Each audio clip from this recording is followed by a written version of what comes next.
नमस्कार, एक बार फिर से आप सभी का स्वागत है। इस वीडियो में मैं बताऊंगी कि क्या मौखिक बंटवारा किसी भी संपत्ति का कानूनी रूप से मान्य है या नहीं। आप लोगों में से कुछ लोगों का सवाल था इस टॉपिक पर कि मौखिक बंटवारा कानूनी रूप से मान्य होता है या नहीं होता है, और अगर मौखिक बंटवारा किया जाए तो उसका कानूनी तरीका क्या है, किस तरह से मौखिक बंटवारा किया जाए ताकि कानूनी रूप से वो मान्य हो। इस वीडियो में डिटेल में जानकारी इसी टॉपिक पे दूंगी। अगर आप संबंधित टॉपिक पर जानकारी चाहते हैं तो कृपया इस वीडियो को अंत तक ज़रूर देखें। अब तक मेरे चैनल को सब्सक्राइब नहीं किया है तो मेरे चैनल को सब्सक्राइब करके बेल आइकन को प्रेस करना ना भूलें ताकि मेरे आने वाली सभी नई वीडियोज़ का नोटिफिकेशन आपको मिलता रहे। सुप्रीम कोर्ट और हाई कोर्ट के कई सारे जजमेंट में ये साफ साफ कहा जा चुका है कि मौखिक बंटवारा भी कानूनी रूप से मान्य है। जरूरी नहीं है कि बंटवारा लिखित तरीके से ही न्यायालय द्वारा ही या रजिस्टर्ड कराकर ही किया जाए। मौखिक बंटवारा भी अगर परिवार के सदस्यों द्वारा मिलकर आपसी सहमति से लिया जाता है तो उसकी भी कानूनी रूप से उतनी ही मान्यता है जितना कि एक रजिस्टर्ड बंटवारे की मानी जाती है। राकेश वर्सेज विनीता शर्मा, अगर आप डिटेल में जानकारी चाहते हैं तो राकेश वर्सेज विनीता शर्मा का जजमेंट आपके लिए बहुत ही यूजफुल होगा। जब बेटियों को संपत्ति में अधिकार देने का कानून बनाया गया, उसके बाद ये मामला और भी विवादित हो गया कि जब बेटियों ने अपने हक अधिकार की मांग की और न्यायालय की शरण में गईं और उन्होंने अपने पिता की पैतृक संपत्ति में अपना हिस्सा मांगा, तब ये मामला सबसे ज़्यादा निकल कर सामने आया कि उनके परिवार द्वारा, उनके भाइयों द्वारा या पिता द्वारा पहले से ही ये कहा गया कि उन्होंने मौखिक रूप से बंटवारा संपत्ति का पहले ही कर लिया था। इस स्थिति में बहनों का कोई हक अधिकार नहीं बनता है, ना ही पिता द्वारा किसी भी तरह की चर्चा मौखिक बंटवारे में बेटियों को लेकर की गई थी। बेटियों को संपत्ति में हिस्सा देने के साथ साथ सुप्रीम कोर्ट का ये ऑर्डर भी था कि अगर 20 दिसंबर 2004 से पहले अगर किसी परिवार में मौखिक बंटवारा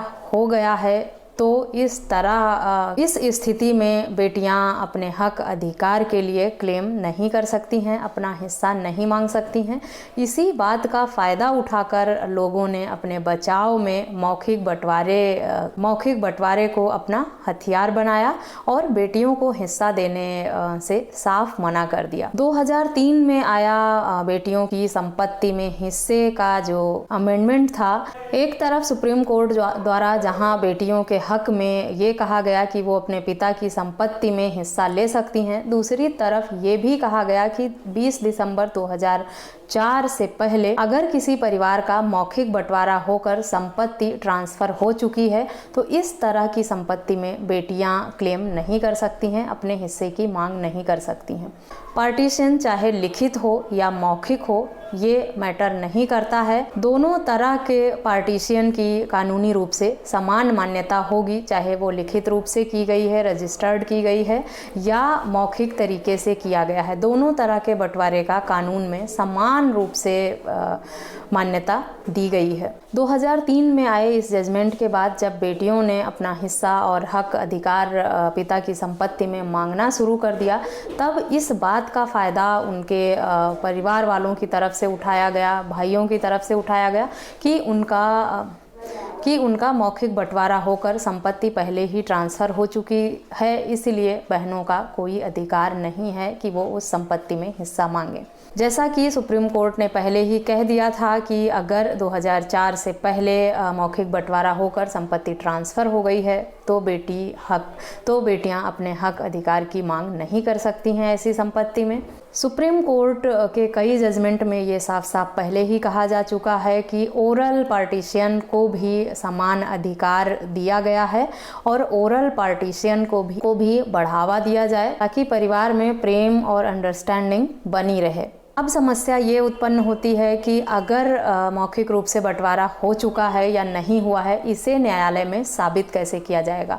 अगर लिखित रूप से बंटवारा हुआ है, रजिस्टर्ड बंटवारा है, तब तो उसे साबित किया जा सकता है। आपके पास डॉक्यूमेंट्स हैं, उसके विटनेस भी हैं, आप उसे प्रूफ कर सकते हैं। लेकिन अगर बंटवारा मौखिक हुआ है, आप ये प्रूफ देते हैं कि आपका मौखिक बंटवारा हो चुका है, तो उसे साबित भी करना होगा। ऐसा नहीं है कि आप कह देंगे कि मौखिक बंटवारा हमारा हो चुका था, प्रॉपर्टी ट्रांसफ़र हो चुकी थी। अब आपको साबित भी करना पड़ेगा कि किस आधार पर आप ये कहते हैं कि आपका मौखिक बंटवारा हुआ है।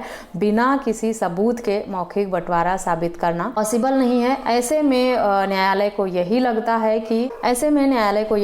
है कि बेटी को हक ना देने के लिए इस बात का सहारा लिया जा रहा है कि उनका ओरल पार्टीशन हो गया है। तो अगर आपका पहले से ही पार्टीशन हो चुका है, ये सालों पहले पुरानी बात है, तब तो इसमें कुछ नहीं कहा जा सकता। लेकिन आने वाले समय में ओरल पार्टीशन को सबूत के तौर पर प्रूफ कैसे कर पाएँ आप, इसके लिए आपको अपने बचाव में क्या करना होगा, उसके भी डॉक्यूमेंट्स आपको मेंटेन करने होंगे। ओरल पार्टीशन को भी आप डॉक्यूमेंट फॉर्म में बनाएं, ताकि आप अगर भविष्य में किसी भी तरह की समस्या उत्पन्न हो तो आप अपना बचाव साक्ष्य देकर कर सकें। बंटवारा चाहे लिखित हो या मौखिक हो, अगर बेटी हक की मांग करती है और न्यायालय जाती है तो आपको ये प्रूफ ज़रूर करना पड़ेगा कि आपका जो भी बंटवारा हुआ है पहले से ही, अगर आप इस बात का सहारा लेते हैं कि आपका बंटवारा पहले ही हो चुका था और प्रॉपर्टी सबके नाम ट्रांसफ़र हो चुकी है, तो किस तरह से हुआ था, इस बात का सबूत आपको न्यायालय में देना ही होगा, चाहे वो लिखित रूप से हुआ था या मौखिक रूप से हुआ था। लिखित बंटवारे जो भी होते हैं या रजिस्टर्ड बंटवारे जो होते हैं, उसके लिए तो आपके पास कई सारे माध्यम होते हैं कि आप उसे साबित कर सकें न्यायालय में। लेकिन अगर बंटवारा लिखित रूप से नहीं हुआ है, तब आपके लिए मुश्किल खड़ी हो जाती है और आप अपना बचाव करने में फेल हो जाते हैं, आप अपना बचाव नहीं कर पाते और न्यायालय फिर बेटियों के हक में ही फैसला देती है।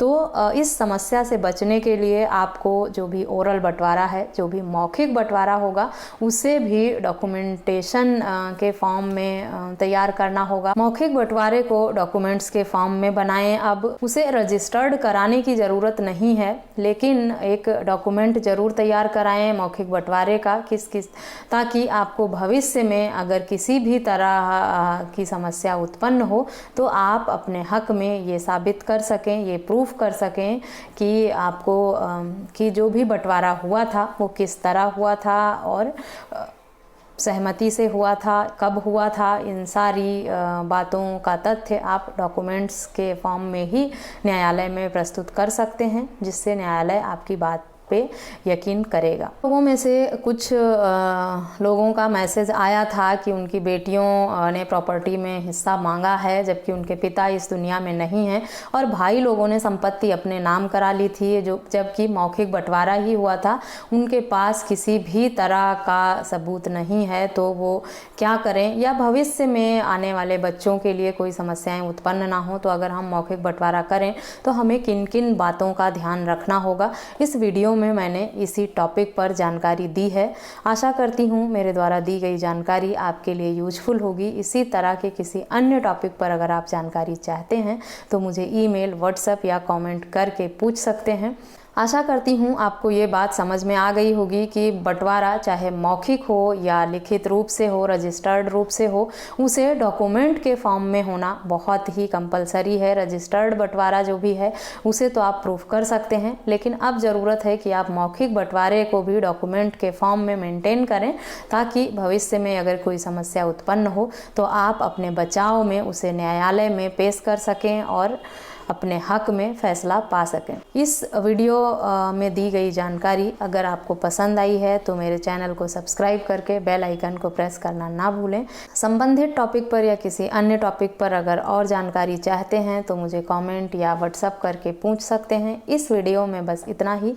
मिलते हैं नेक्स्ट वीडियो में, तब तक के लिए थैंक यू एंड बाय।